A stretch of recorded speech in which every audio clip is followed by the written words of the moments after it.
सोनगीर येथे अनिल पाटील यांच्या वतीने मनमाड इंदोर रेल्वे लाईन प्रकल्पग्रस्त शेतकरी बैठक मेळावा याबाबत अधिकृत असे की धुळे तालुक्यातील सोनगीर येथे आज दिनांक 24 मार्च 2026 रोजी सायंकाळी 7 वाजता सोनगीर येथील रथ चौक या ठिकाणी या चौकात मनमाड इंदोर रेल्वे लाईन प्रकल्पग्रस्त शेतकऱ्यांसाठी या ठिकाणी बैठक घेण्यात आली। गेल्या अनेक वर्षापासून या ठिकाणी मनमाड इंदोर रेल्वे मार्ग संदर्भात माजी आमदार अनिल गोटे यांच्या माध्यमातून आंदोलन करण्यात आले, परंतु या ठिकाणी शेतकऱ्यांना चांगल्या स्वरूपात मोबदला मिळावे यासाठी जन आंदोलन छेडण्यात येणार असून शेतकरी आंदोलनासाठी सदर आजची बैठक पार पडली। तर यावेळी माजी आमदार अनिल गोटे, शिवसेनेचे नेते अतुलभाऊ सोनवणे, शानाभाऊ सोनवणे, डॉक्टर अनिल पाटील, नरेंद्र परदेशी, निंबा मराठे, प्रभावती परदेशी, प्रशांत बधाने, आयोजक अनिल पाटील, ज्ञानेश्वर चौधरी आदी सर्व पदाधिकाऱ्यांच्या उपस्थितीत या ठिकाणी शेतकरी मेळावा या ठिकाणी पार पडला। तर मनमाड इंदोर रेल्वे मार्गाच्या अंतर्गत जाणाऱ्या सर्व भूसंपादित शेतकऱ्यांना त्यांना मोबदला मिळावेत, त्याचबरोबर त्यांच्या मुलांना नोकरीत भरती करण्यात यावी अशी देखील मागणी या ठिकाणी करण्यात आली। तर सदर मागणी लवकरात लवकर पूर्ण न झाल्यास भव्य स्वरूपाचे आंदोलन छेडले जाईल असा देखील इशारा या माध्यमातून करण्यात आला असून धुळे जिल्ह्यात प्रत्येक गावात जाऊन या ठिकाणी बैठका घेण्यात येत असून त्यातलाच एक भाग म्हणून आज या सोनगीर येथे रथ चौकात सदर बैठक घेण्यात आली। कोण म्हणतं देत नाही, कोण म्हणतं देत नाही, जय जवान, जय जवान, भारत माता की शेतकरी एकजुटीचा विजय असो, शेतकरी एकजुटीचा विजय असो, लढेंगे लढेंगे जितेंगे जितेंगे, जय शिवाजी, माननीय अण्णासाहेब अनिल गोटेंचा जय असो, अनिल अण्णा तुम आगे बढ़ो, हम तुम्हारे साथ हैं, अण्णा तुम आगे बढ़ो। हम तुम्हारे साथ हैं। लोकहिताचा प्रकल्प आहे, अण्णासाहेब आम्ही मान्य करतो, याला आम्ही मान्यता देतो, परंतु आमच्यासाठी आमच्या मोबदल्यासाठी कमीत कमी आम्हाला या जमिनीला 50 लाख रुपये एकरी रुपये भाव दिला पाहिजे। आमच्या या धुळे जिल्ह्यामध्ये जो नॅशनल हायवेला पैसा मिळालेला आहे, आता नॅशनल हायवेला पैसा मिळालेला आहे, नॅशनल हायवेचा ऍक्ट वेगळा आणि रेल्वेचा ऍक्ट वेगळा का? नॅशनल हायवे पासून फक्त 100, 50, 200 मीटरावर रेल्वे जाते आणि तिथं तुम्ही त्याला वेगवेगळे ऍक्ट 4 लाख रुपये हेक्टर आहे, इथं 9,500 चौरस मीटरने पैसा आपल्या जिल्ह्यामध्ये एवढा भेदभाव तो बी सोडून दिला आम्ही। परंतु जेव्हा निवाडा होतो त्यावेळेस बाकीच्या शेतकऱ्यांना जर कधी 2-2 एकरला 4.5 कोटी 5 कोटी रुपये भेटतात, माझे 3.5 एकर गेली, मला 40 लाख रुपये भेटतात। माननीय आपले सोनगीरचे माजी जिल्हा परिषद सदस्य कैलासदादा वाणे यांनी आपल्याला शेतकऱ्यांवर आज जे काही चाललेले सर्व 2023, 24, 25 चा विमा भेटलेला आहे का? पीक विमा भेटला का शेतकरी बंधूंनो? एका शेतकऱ्याने वरती हात करा की मला भेटला। अतिवृष्टीचा पैसा तुम्हाला भेटला का? मग कुठे गेला? यांच्या काही बोलणं बंद लावलं का? तिथं निवडण्यापुरता तुम्ही आश्वासन द्यायचे का? का द्यायचे आश्वासन? शेतकरी मतदान नाही करत का तुम्हाला? तुम्हाला तेव्हा शेतकरी दिसतात, तेव्हा त्यांना आश्वासन देतात। आजपर्यंत 23, 24, 25, 26 पीक विमा सुद्धा पैसा मिळालेला नाही। म्हणजे असं भरपूर या आजच्या ज्या परिस्थितीला अन्यायकारक शेतकऱ्यांवर जो काही अन्याय होतोय तो खूपच काही चाललेला आहे। त्याच्यामुळे आपल्याला एकजुटता हवी। शेतकरी बंधूंनो, मी तुम्हाला कणकणीनं सांगतोय, कारण की मी शेतकरीचा जवळून मी शेतकरी म्हणून माझा आहे ना खानदानपासून शेतकरीचा व्यवसाय आहे। मी काही 1 नंबर 2 नंबर पडलो नाही, परंतु खूपच आजच्या सरकारच्या असो किंवा आजच्या प्रशासनाच्या असो, प्रशासनाला कायद्यामध्ये सुद्धा शेतकऱ्यांना काहीच बसवत नाही. हे सर्व कळकळती विनंती आहे. म्हणून आपल्याला मनमाड इंदूरमध्ये जो काही शेतकऱ्यांना पैसा भेटलेला नाही, त्याच्यासाठी आपल्याला दिल्लीपर्यंत जायचं आहे.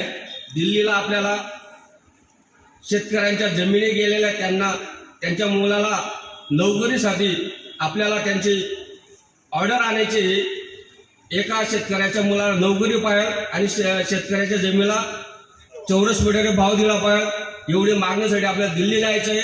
याच्या पुढे बोलणारे वक्ते भरपूर आहेत, म्हणून मी जे काही बोललं असेल, माझ्याकडे काही जास्त कम बोललं गेलं असेल, मी शासनाच्या व आपल्या सर्वांच्या शेतकऱ्यांच्या मार्फत जास्त काही बोललं असेल त्याचे मी दिलगिरी व्यक्त करतो आणि मी इथं थांबतो. जय हिंद, जय भारत. अण्णासाहेब गोटे यांनी आदेश केलेला आहे की प्रत्येक गावात जाऊन शेतकऱ्यांना समजावा की आज त्यांच्याबद्दल जो मनमाड इंदोर रेल्वे मार्ग चालू आहे त्याच्याशी त्यासाठी तुम्हाला जागृत करण्यासाठी आम्ही आलेलो. आम्हाला इथे कोणताच आम्हाला आमचे वरिष्ठ जे नेते व मंचावर बसलेले जे लोक आहेत इथे कोणालाच व्यक्तिगत स्वार्थ नाही आहे. सर्व सुज्ञ लोक आहे. पण आमची जी आताच आमचे बंधू बोलले, बऱ्यापैकी बोलले, तर मी थोडक्यातच बोलणार आहे. आमचं असं म्हणणं आहे, तुम्हाला माहिती असेल की आमदार, खासदार आणि मंत्र्यांना ज्या भूमीचे 10 पटीने जर ते पैसा देत असतील आणि तुम्हाला 10% देत असतील तर याच्यासाठी तुम्ही ऋणावर यायला पाहिजे की नाही यायला पाहिजे? यायला पाहिजे की नाही यायला पाहिजे? पण आपलं दुर्भाग्य आहे, लोकांना विश्वास होत नाही. जिथे गर्दी असते, जिथे मधमाशीच्या पोळ्याला मोठ्या मोठ्या मधमाशा लटकलेल्या असतात, लोक तिकडेच बघतात. आज इथे जरी आपण कमी असू, चांगल्या कामाची सुरुवात ही थोड्याच लोकांपासून होते, पण ही जी संख्या बसलेली आहे, ही संख्या जी आहे ती शुद्ध लोकांची आहे, ज्यांना जाणीव आहे आपल्या हक्काची.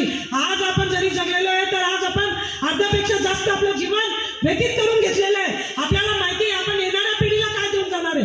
येणाऱ्या पिढीला या भेदभावमध्ये जगण्यासाठी सोडून जाणार आहे का आपण? आपल्या मुलांना आपण काय सांगणार आहे? त्यासले 40 लाख रुपये भेटी राहिला आणि तुम्ही 4,000 लेवाना असं सांगाल का तुम्ही? याच्यासाठी तुम्हाला सर्वांना प्रचंड मताने एक घरात जाऊन मी विनंती करते तुम्हाला आमच्या आदरणीय अण्णासाहेबांच्या वतीने की आमच्या सर्व मंचाच्या वतीने, आमच्या अध्यक्ष साहेबांच्या वतीने की प्रत्येकाने जाऊन शेतकऱ्यांना कन्व्हिन्स करा. ही लढाई आमची नाही आहे, ही लढाई आम्ही तुमच्यासाठी तुमची मदत घेऊन आम्ही लढणार आहे. लढण्याचं कारण असं आहे की जो मी सांगते तुम्हाला, यांना 40 लाख, तुम्हाला 4,000, हे कसं तुम्ही करणार? तुम्ही पाहिलं असेल अनेक शेतकऱ्यांच्या जमिनी गेलेल्या आहे, अनेक शेतकऱ्यांच्या झाडांच्या मोबदला ते कोणाला 400 रुपये देत आहे, कोणाला एका झाडाच्या बद्दल 3,500 देत आहे, कोणाला 4,000 रुपये देत आहे. तर माझ्या सर्व बांधवांना विनंती आहे, तुम्ही सुद्धा 12 महिने रक्ताचं पाणी करणारा माझा शेताचा देशाचा पोशिंदा आहे. 12 महिने रक्ताचं पाणी करत असतं. रेडीमेड आपल्याला मॉलमध्ये भाजीपाला भेटून जातो, रेडीमेड 12 महिने अन्न आपल्याला भेटून जातो. ज्या दिवशी माझा शेतकरी थांबेल त्या दिवशी एकही लोक जगण्याला मुखे पडतील, अन्नासाठी त्राही करतील. पण माझी शासनाला विनंती आहे की भेदभाव नको, आमच्या शेतकऱ्यांचा हक्क आम्हाला मिळायला पाहिजे अशी मी केंद्राच्या सरकारला, संबंधित अधिकाऱ्यांना विनंती करते आणि तुम्हाला शेतकरी बांधवांना विनंती करते, एकमेकांना सांगा. आणि आम्ही जो 6, 7, 8 तारखेला मला वाटतं आम्ही सर्व दिल्लीला जाणार आहोत. तिथे मोठ्या संख्येने सहपरिवार या. इथे आपल्या एकही महिला भगिनी आलेल्या नाहीये. घरी जाऊन महिलांना सांगा, ज्या ठिकाणी 50%च्या जवळपास महिला असतात ती ताकद मोठी होत असते. आणि आमची लढाई तुमच्यासाठी आहे, शेतकऱ्यांसाठी आहे. काही बांधवांना माहिती आहे आम्ही मार्केटला पण लढूनच हक्क घेतलेला आहे आणि आता इथे लढाई ही तुमची आमची आहे. तुम्हाला आमच्या सोबतीला राहायचं आहे आणि आमच्या वरिष्ठ आता जे बोलणार आहे ते तुम्ही ऐकावं. मला बोलण्याची या सोबत असतात, त्यांना ते न्याय मिळवून देतील. मी असंच सांगितलं अण्णांना गाडी. पण तरी आम्ही तुमच्या शेतावर आलो, अण्णांनी सगळं तुमचं ऐकून घेतलं.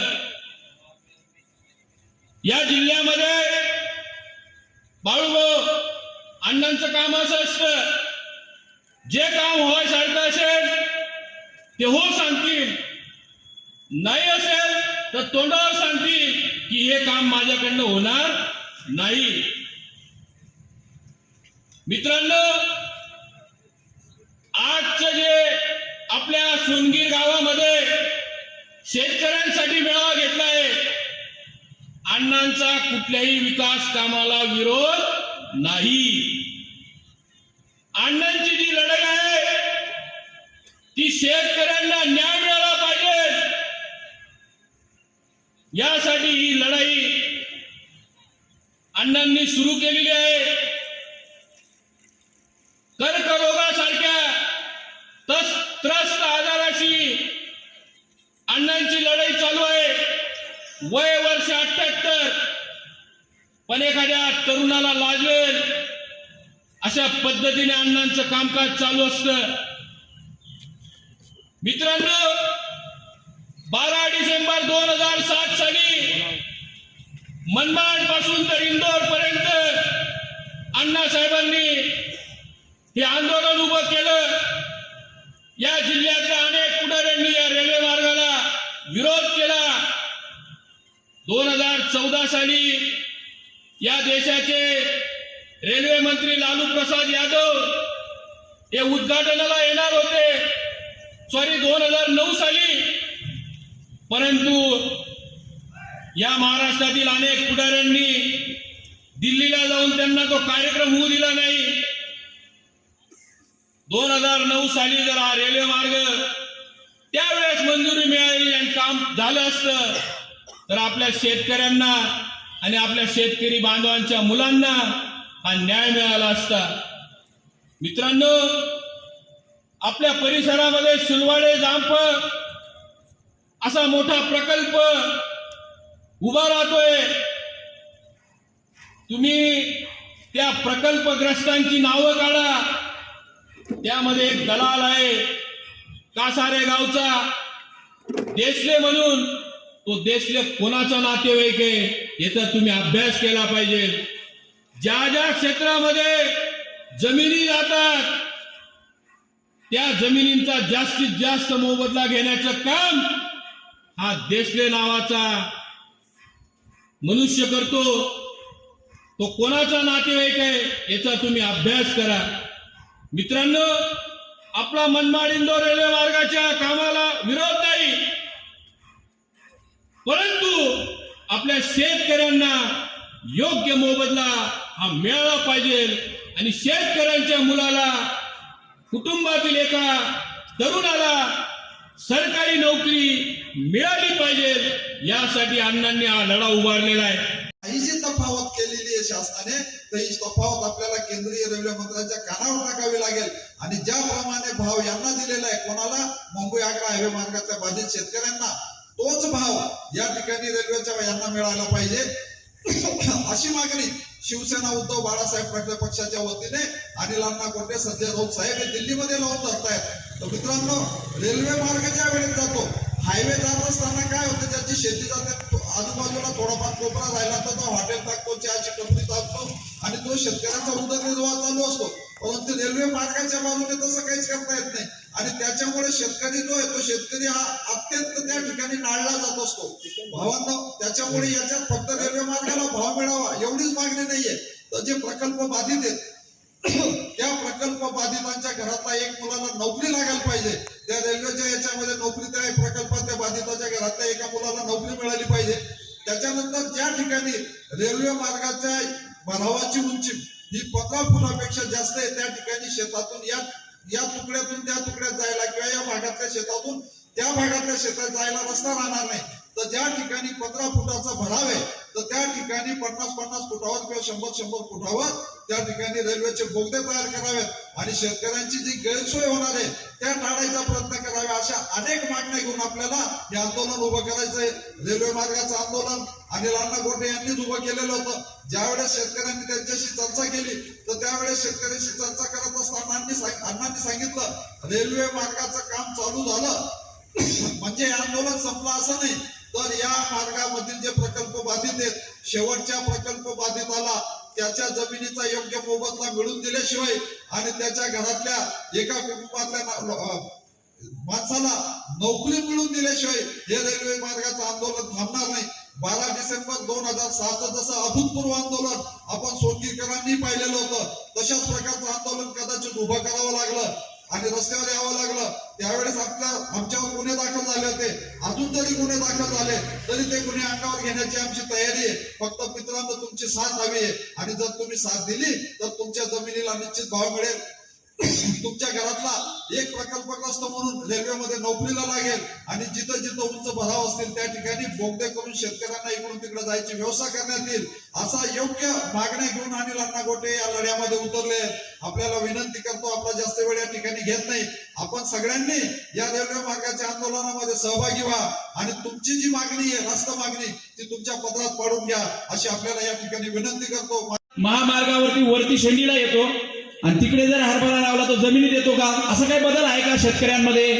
असा बदल नाहीये. म्हणजे महामार्गाला जो भाव मिळतो तो भाव आपल्या रेल्वे मार्गामध्ये जाणाऱ्या जमीनदारांना, शेतकऱ्यांना मिळाला पाहिजे. आणि शेतकरी राजा हा जगाचा पोशिंदा आहे. मित्रांनो, या देशामध्ये जो शेतकऱ्याचा सन्मान करत नाही, जो महिलांचा सन्मान करत नाही, जो बॉर्डरवरती लढतो सैनिक त्यांचा सन्मान करत नाही, जे सरकार सन्मान करत नाही, त्याच्यासारखा नालायक व्यक्ती नाही, त्याच्यासारखं नालायक सरकार नाही. शेतकऱ्यांचा सन्मान केलाच पाहिजे. आपण जे सगळेजण उभे राहतो ना, जे फिरतो चालतो ना, त्यांच्या भाकरीवरती, त्यांच्या अन्नावरती, आणि म्हणून शेतकऱ्यांचा सन्मान झालाच पाहिजे. जरी मित्रांनो आता सुरुवात आहे, अण्णासाहेबांनी सुरुवात केलेली आहे. आमचे सगळ्यांचे ज्येष्ठ नेता बरेच जण सांगतात अण्णा वयस्कर आहेत, 78 वर्षात. मी तर असं म्हणतो अण्णा तरुण आहे, कारण ते संघर्ष करत, तरुणाला लाजवतील असे संघर्ष करत राहतात. काल बैठकीमध्ये अतुल हो आम्हाला सगळ्या शिवसेनेच्या पदाधिकाऱ्यांना अण्णासाहेबांनी आदेश दिला, जर तुम्ही गावागावात पोहोचले नाही तर विचार करा म्हणे. शेतकऱ्यांचा लढा आहे, शेतकरी जेवढे येतील तेवढे त्यांना जागरूक करा, त्यांना लढ्यासाठी उभं करा. आणि जर पहिल्याच निवेदनामध्ये आपण रेल्वे मंत्रीकडे अण्णासाहेब घेऊन जात आहे, आणि जर त्याच निवेदनामध्ये जर आपला प्रश्न सुटत असेल तर पुढचं सर्व आंदोलन आपलं थांबतं, आणि नाही सुटला तर आंदोलनाला सज्ज राहायचंय. आंदोलनामध्ये जी ताकद आहे, ही ताकद तर मग कशातच नाहीये. जी ताकद आंदोलनात आहे मित्रांनो, मी खूप आंदोलनं केली. आता सुद्धा कोर्टाची तारीख करून इथे येतोय डायरेक्ट. आता सुद्धा 6:30 वाजेपर्यंत निकालावर माझी एक केस आहे 2009ची, ती करून इथे येतोय. जळगाव जिल्ह्यात, नंदुरबारला कुठे भरपूर केसेस माझ्यावर झालेल्या आहेत. राजकीय पुढारी विरोधक काय करतात?